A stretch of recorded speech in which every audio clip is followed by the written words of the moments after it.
Hello, my name is Ed Volk. I'm a retired attorney and current president of the LaPorte Airport Board.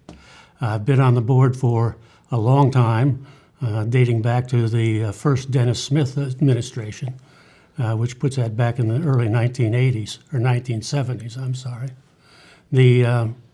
I came on the board because there was a vacancy and not too many people were interested in the airport at that time. The airport was not exactly a shining star in the city at that time. We had the shortest municipal runway in the state of Indiana, and we were the only airport in the entire United States to be declared in default of a federal grant agreement, and that's not a good thing. So when the vacancy came up, the mayor asked me if I would take the position, and my only responsibility was to try to keep the board out of trouble, try to keep them out of court. I failed because 6 months later I filed suit on behalf of the board in order to comply with the federal regulations that had led to that declaration of default.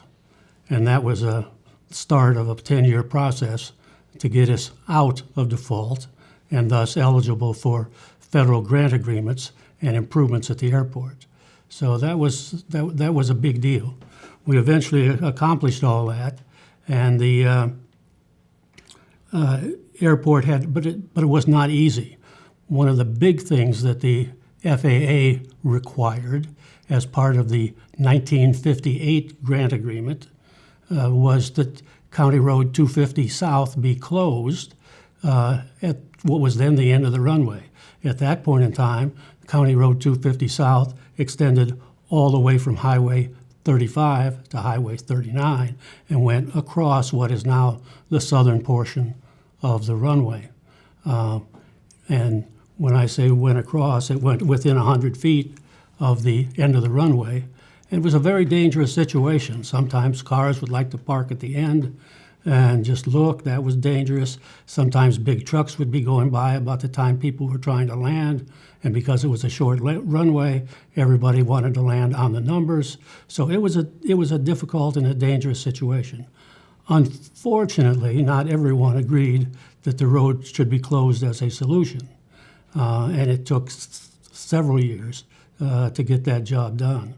We were eventually able to buy 50 acres of land on the south side of County Road 250 South, and I took the position that allowed us, since we owned land now on both sides of the road, to close the county road. The county didn't agree with that completely, and eventually we got sued because of that.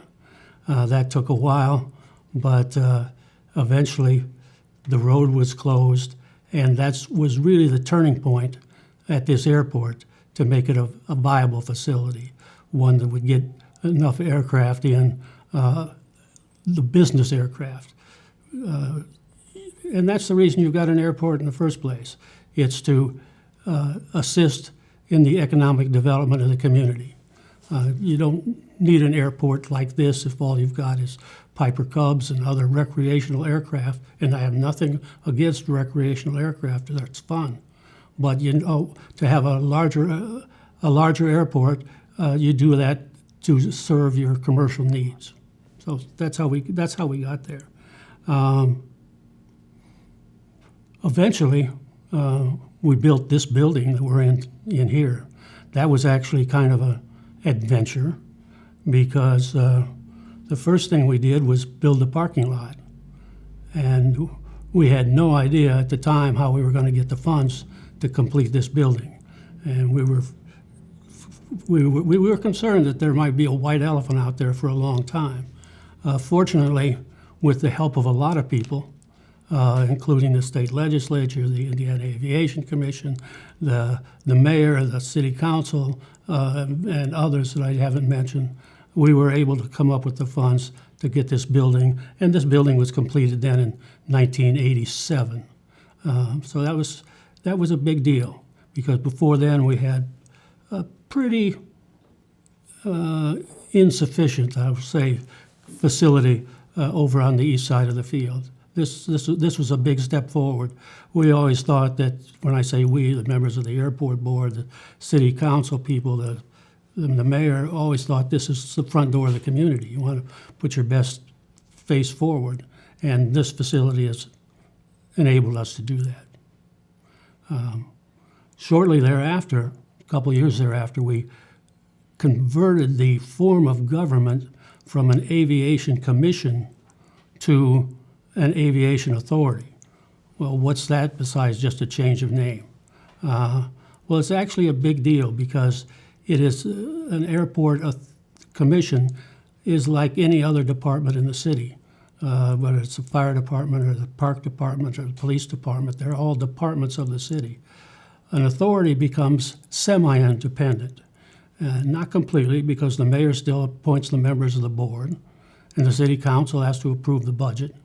But there's a great deal of autonomy, and the financial aspects of that really make it a desirable way of conducting business from an airport point of view.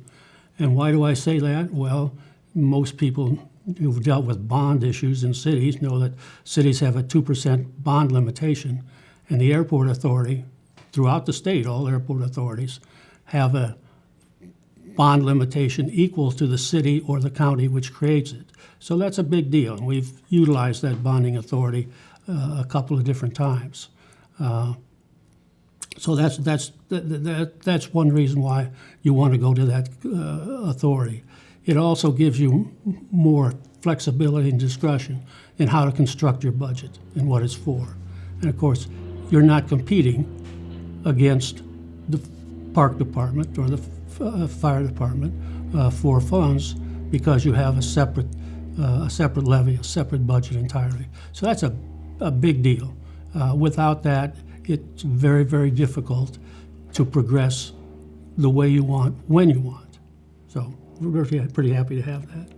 Since this airport was, as I said, the shortest municipal runway in the state of Indiana, we've had three major expansions of that runway. We first expanded the runway to the south by 800 feet. That got us to 3,300 feet. And I remember well, shortly after that construction was completed, when the first jet aircraft came into this airport, about 1983.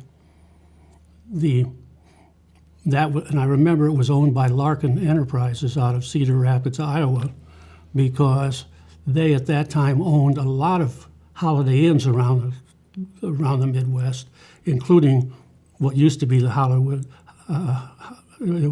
Holiday Inn here in the port. So it was important to them, again, from an economic development point of view, to be able to get in to their properties and out and back to someplace else in a hurry. And that was quite a big deal, and got a big picture in the paper, and but it was quite satisfying to see that happen. Thereafter, and I don't remember how many years thereafter, the runway was extended a second time to a total of 4,400 feet. So that would have been an 1,100-foot extension to the north. And we started to see quite a few Learjets and Cessnas, not the big aircraft that you're seeing today, but quite a few by at that time. And about the year 2000, we were able to extend the runway to 5,000 feet. And 5,000 feet has long been a magic number in aviation circles. It's important because both insurance companies and corporate boardrooms want to make sure there's an adequate safety factor, and 5,000 feet has become the number for most aircraft, most jet aircraft. Not all, but most. So that kind of put us in the big leagues, so to speak, as to what can get in here. When we finished that, I'll be honest, when we finished that construction and got us to 5,000 feet, that met one of my goals when we were only at 2,500, was to get to 5,000. And I really thought that we would never have to think about expanding the runway again. The truth is, we've got requests, demands for more runway to be used by bigger business aircraft. So we're in the process, as we speak, of trying to bring that about. Just a few weeks ago, the Federal Aviation Administration gave us a master planning grant in the amount of just under $500,000, and that will be used to look at the way in which this can be handled. I've been fortunate since I've been on this board to get to know a lot of people around the state of Indiana and some outside the state of Indiana who are engaged in aviation. And it's a great group. It is a group where if you have a problem, you can call somebody and get a pretty good answer, or at least someone to commiserate with you as to what the problem might be. And one organization that really stands out is Aviation Indiana. That organization has been around since the 1960s. It's made up primarily of people who are involved in aviation, airports, airport planning, airport construction, and I've been on that board since the early 1980s. And there I've had a lot of fun being part of the legislative committee, because every time you turn around, you see something that needs to be done, needs to be changed on a state level, and so I've had the opportunity to work through that committee and testify numerous times before the Indiana legislature and its various committees. So that's been a very good thing, and I think it's fair to say that without that organization, we wouldn't be where we are here today, because it has been there for a lot of help, and the consultants are excellent. Diane asked me to consider before we go on here whether there's anything we'd change if we could go back in time. And I thought about that, and I think the answer is no.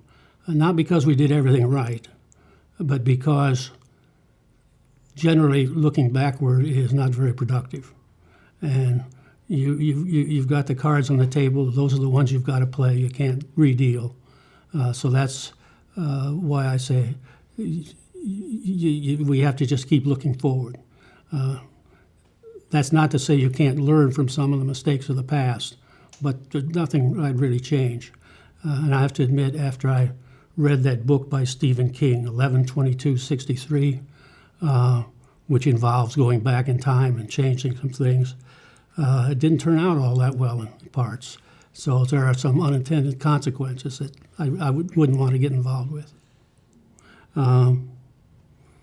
The future of this airport, I think, is very bright.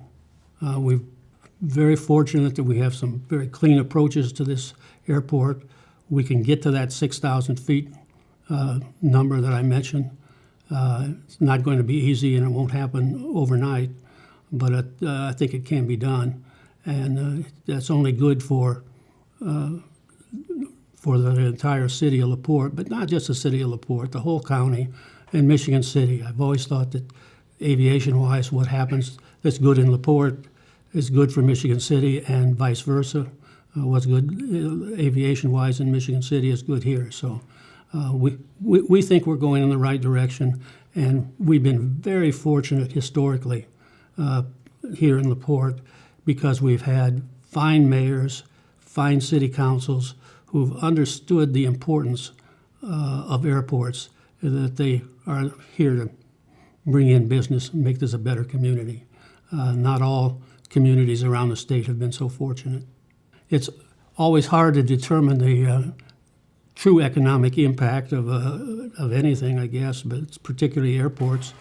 But the state of Indiana has done a number of economic impact studies over the last 10, 15 years.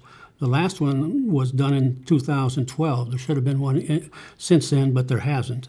But that one indicated that this airport has both direct and indirect economic impact of over $60 million to the city of LaPorte. Well, as I said, I was put on this board. I was put on this board because I was a lawyer with the instructions not to get the board in trouble. And as I said, I failed on that score. But after about 2 years on the board, it occurred to me that if I was going to sit on this board and make decisions about aviation, I really ought to know something about it. At least I ought to maybe learn to solo. So I decided to take flying lessons, and quite frankly, at that point, I got hooked. And it's been a wonderful thing for me. It was a wonderful thing in business when I was practicing. Wonderful thing for, just pure pleasure. I used airplanes for both personal reasons and business reasons for about 30 plus years. And some great airports to fly into. I always liked flying into Meigs Field in Chicago. That was always a special treat. It was great fun, I thought, to take off from there in the evening and head back to LaPorte, knowing that you got a 27-minute flight ahead of you, and looking down and seeing everybody jam-packed on the Dan Ryan. I kind of was impressed by that. But it was useful for personal things. I've flown a lot of 5-hour legs that would take me to Providence, Rhode Island, or down into Florida, or San Antonio, Texas, are all places I was able to fly from here nonstop.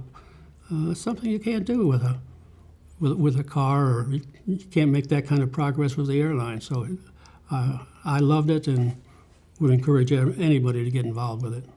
Well, Michael Goulian is one of the great aerobatic pilots in the country today, in the world today, and has won national and international championships. When he was 18 years old, he was entering one of his first competitions. I think that was going to be in lacrosse, not lacrosse. It was going to be just outside of Oshkosh.